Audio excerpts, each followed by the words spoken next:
আমার না ছোটবেলা থেকে আম মাখা জাম মাখা যে কোনো মাখাই বলেন অনেক বেশি ভালো লাগে। এই জন্য আমি যখনই একটু হাতে সময় পাই তখনই ভাবি যে কি মাখা বানিয়ে খাওয়া যায়। এই সিজনে তো আর আম জাম পাওয়া যাবে না, কিন্তু এখন জাম্বুরা আমরা এগুলো পাওয়া যায়। তবে এগুলোর দুটোর একটাও বাসায় ছিল না। এগুলো মাখা খেতে হলে আবার বাজারে যেতে হবে, বাজার থেকে কিনে এনে তারপরে মাখা বানিয়ে খেতে হবে। আমার কাছে সময় প্লাস এত ধৈর্য ছিল না। বাসায় ফ্রিজের ভিতরে দেখতেছিলাম যে কাঁচকলা আছে, তরকারি রান্না করার জন্য কিনে নিয়েছিলাম। তাই ভাবলাম যে আজকে এই কাঁচকলা মাখাই বানিয়ে খাবো, দেখি কেমন লাগে। আজকে এই কলা মাখা বানাতে গিয়ে আমার ছোটবেলার কথা অনেক বেশি মনে পড়তেছিল। ছোটবেলায় আমের সিজনে আমরা সব বান্ধবীরা মিলে গিয়ে আম কুড়িয়ে আনতাম। কুড়িয়ে এনে সবার আম এক জায়গায় করে বলতাম যে এখন এই আমগুলো আমরা আম মাখা বানাবো। আম মাখা বানানোর জন্য শুধু তো আম থাকলে হবে না, আরো লাগবে সরিষার তেল, শুকনা মরিচ, লবণ। তখন আমরা কি করতাম জানেন? তার বাসা থেকে সরিষার তেল আনতো, কেউ তার বাসা থেকে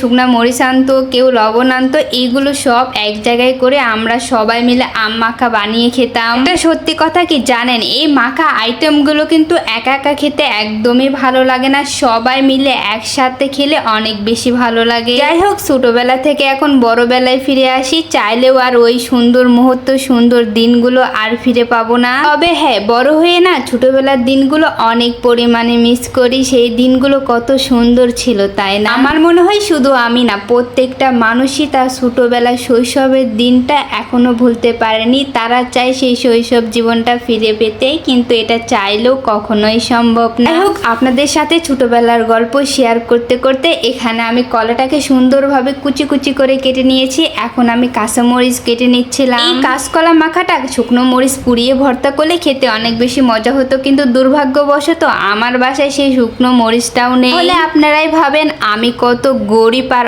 অভাবী একটা মেয়ে। যাই হোক, আপনাদের সাথে একটু মজা করতেছিলাম। সব সময় তো আর ঘরে সবকিছু থাকে না। আমার একটা ভালো গুণ আছে, সেটা কি জানেন? আমার ঘরে যখন যেটাই থাকে সেটাই দিয়ে আমি আমার সংসারটাকে সুন্দরভাবে সামলিয়ে নিতে পারি। যাই হোক, নিজের গুণগান বাদ দিয়ে এখন আসেন কলা মাখানো যায়। কাঁচামরিচ কুচি করে নিয়ে এর ভিতরে একটু লবণ আর ধনিয়া গুঁড়া, তারপরে তেঁতুলের একটা নাড়ু দিয়ে দিলাম। তারপরে সরিষার তেল দিয়ে ভালোভাবে মেখে নিয়ে এর ভিতরে কয়েক চামচ চিনি দিয়ে দিচ্ছি। এখন বিশ্বাস করেন ভাই, এই কাঁচকলা মাখা আমি এই প্রথমবার বানিয়ে খাচ্ছি। এটা যে খেতে এত মজা হয়েছিল, এত মজা হয়েছিল যা বলার বাহিরে। আপনারা যদি আমার কথা বিশ্বাস না করেন তাহলে আর দেরি না করে বাসায় আজকেই বানিয়ে খান। এই তো তেঁতুলগুলো দিয়ে আমি কলাটাকে ভালোভাবে মেখে নিচ্ছিলাম। এখন আমি চেখে দেখবো লবণ ঝাল ঠিক মতো হয়েছে কিনা। লবণ ঝাল একদম পারফেক্ট ভাবে হয়েছে। এখন আমরা সবাই মিলে কলা মাখাটা খেয়ে নিচ্ছিলাম। আজকের ভিডিওটা এই পর্যন্তই, দেখা হবে নেক্সট কোনো ভিডিওতে। সে পর্যন্ত আপনারা সবাই ভালো থাকবেন, সুস্থ থাকবেন। আল্লাহ হাফেজ।